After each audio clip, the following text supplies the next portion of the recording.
thank you. The title of the project is Osteopathic Treatment of Patients Suffering from Chronic Non-Specific Low Back Pain. It's a dose-response study. And it was me that carried out the study, but I had great help from Professor Stig Larsen, who was in charge of the methodology and the statistics. And Professor Roar Jensen also helped us. First, some words about the background, because very few studies on dose response has been published in manual therapists. And manual therapists. And no one has been published for looking at the treatment interval as a factor, just the number of treatments.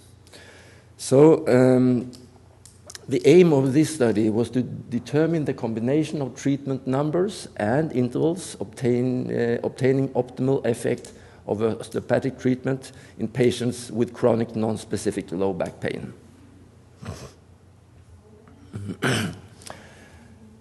This is the study design. You can say this is the 2 in n factorial design. You see on the x-axis we have the treatment intervals, which is in days, and y-axis you have the number of treatments. And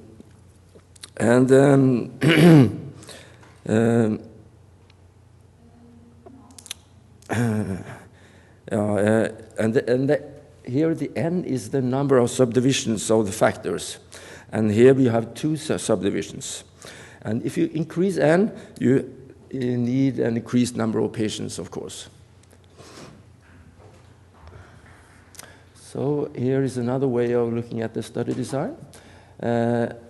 We had 12 patients included, and these patients were diagnosed with chronic unspecific low back pain. That means that must have had this low back pain more than 3 months. These 12 patients were randomized to 2 groups, 6 patients in each, and one group was given 2 treatments, and another group was given 4 treatments. These 2 groups were further randomized in 2 groups, where one group of 3 patients were given treatments with 14 days interval and one with 7 days interval. This is the material description. Looking at the age of the patients, weight, height, and BMI. And there are no significant differences between the 4 groups regarding these things.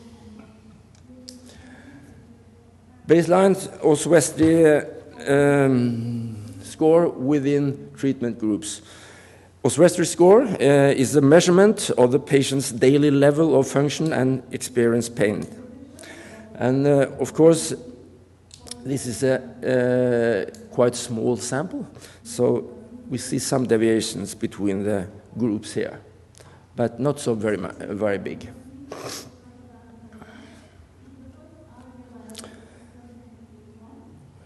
Here we have the results, and it's a comparison of a reduction in Oswestry score from baseline to 2 weeks after treatment, 2 weeks post-treatment. And you can say the reduction of the Oswestry score showed to which extent the pain has been reduced and level of daily function has increased in the 4 groups. And if you're looking at the 4 groups here, we can see that the 4 treatments are superior to 2 treatments. Maybe I can use this one. Yeah. Thank you. Here, 4 treatments are superior to 2 treatments. And when we are looking at the duration between the treatments, the treatment interval, we see that 7 days are superior to 14 days.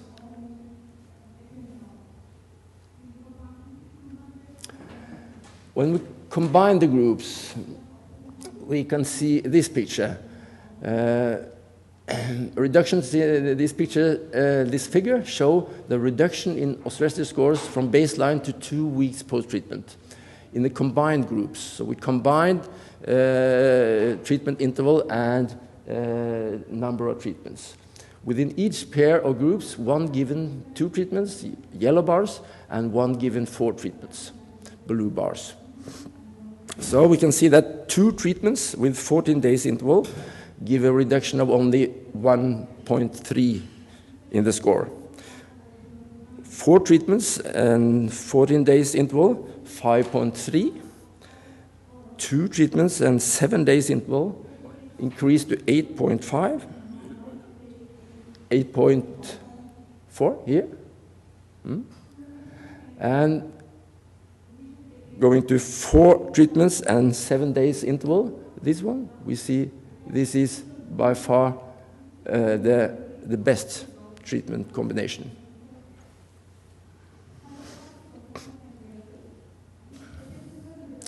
So to conclude, the effect was found to increase with increasing number of treatments and a reduced treatment interval. 4 treatments with intervals of 7 days were found to be the superior of the 4 chosen regimens. And the interaction in effect between the number of treatments and the duration of the treatment interval was detected. That's the conclusion. Thank you for your attention. Questions? Yes? Did you register any patients using painkillers or NSAIDs? No. Or No. pharmaceuticals? No, we did not. But some of the patients were. We only said that they should go on with the regimens regarding this as they had before. So no change. Look at the dose reduction or dose increase during the No, no. We were not going into that. More questions? Okay.